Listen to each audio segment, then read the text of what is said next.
On court tous un peu après le temps, n'est-ce pas? On a cette impression qu'il nous file constamment entre les doigts. Mais que se passerait-il si, au lieu de juste le subir, on apprenait à vraiment le compter? Non, non, pas par angoisse, au contraire, mais pour en extraire chaque goutte de sagesse.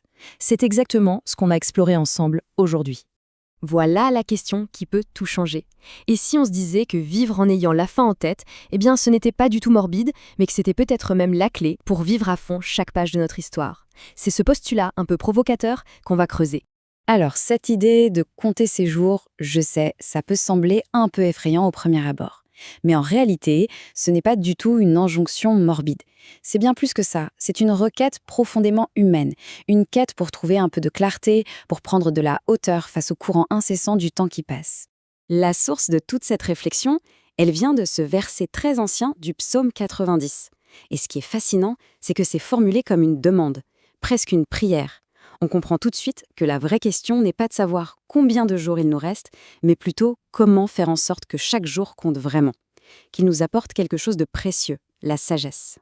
Ok, alors, quelle est la première conséquence quand on prend conscience de ça? Eh bien, c'est à la fois simple et radical. Chaque journée, tout à coup, acquiert une valeur inestimable. On passe d'une vie qu'on subit un peu, en mode pilote automatique, à une vie qu'on choisit en pleine conscience. En fait, on a un peu deux options. La première, c'est le pilote automatique. On enchaîne les routines sans trop y penser, on réagit aux urgences en se berçant de cette illusion confortable que le temps est infini. Et puis, il y a la seconde option, vivre en conscience, c'est-à-dire faire des choix intentionnels, se concentrer sur ce qui est essentiel et savourer le moment présent comme un véritable cadeau. L'invitation de ce texte, elle est claire, c'est de basculer vers cette deuxième voie. Mais attention, cet art de compter, ça n'a rien à voir avec les mathématiques. Il ne s'agit pas du tout de tenir un décompte macabre. Il faut plutôt voir ça comme une sorte d'inventaire. Pas un inventaire de chiffres, mais un inventaire de moments qui comptent. Un petit audit de ce qui est vraiment précieux pour nous. Et le processus pour y arriver est finalement assez simple, en 3 temps. D'abord, on reconnaît. On accepte que notre temps est qu'une ressource limitée. Ce n'est pas une fatalité, c'est juste un fait qui, paradoxalement, peut nous libérer. Ensuite, on évalue. Fort de cette lucidité, on définit ce qui est vraiment, vraiment essentiel.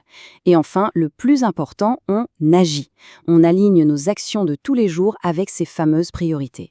Et quand on commence à mettre ces 3 étapes en pratique, le résultat va bien au-delà d'une simple meilleure organisation de son temps. On touche à quelque chose de beaucoup plus profond que le texte original nomme magnifiquement la sagesse du cœur. Mais qu'est-ce que c'est, au juste, cette sagesse du cœur? Ce n'est pas un savoir intellectuel, une théorie abstraite, non. C'est une compétence pratique, quelque chose qu'on incarne. C'est la capacité à bien vivre, à naviguer l'existence en prenant des décisions qui sont alignées avec nos valeurs les plus profondes. Et concrètement, cette sagesse, elle se manifeste un peu partout. C'est elle qui nous donne de la perspective face à un échec, en nous rappelant ce qui compte sur le long terme. C'est elle qui fait naître de la gratitude pour un simple café partagé. C'est elle qui apporte de la paix dans nos décisions, même les plus difficiles. Et surtout, elle donne un sens profond à nos actions, transformant le « il faut que je » en « je choisis de ». C'est une belle philosophie, on est d'accord. Mais comment on l'applique au quotidien, au milieu du chaos de nos vies? L'idée, c'est de distiller toute cette grande réflexion en une seule action, un réflexe tout simple à cultiver chaque jour. Voilà l'outil. L'outil à emporter avec soi. Une question, aussi simple que puissante, à se poser avant de s'inquiéter, avant d'agir ou même avant de parler. Est-ce que cela compte vraiment? Il faut l'utiliser comme un filtre. On serait surpris de voir tout ce qui finalement ne passe pas à travers. Allez, je nous laisse avec cette dernière pensée à laisser infuser tranquillement. Que ferait-on de différent, là, ici et maintenant, si on vivait comme si la seule et unique journée qui compte vraiment était celle d'aujourd'hui? La réponse à cette question, comme on peut s'en douter, pourrait bien tout changer.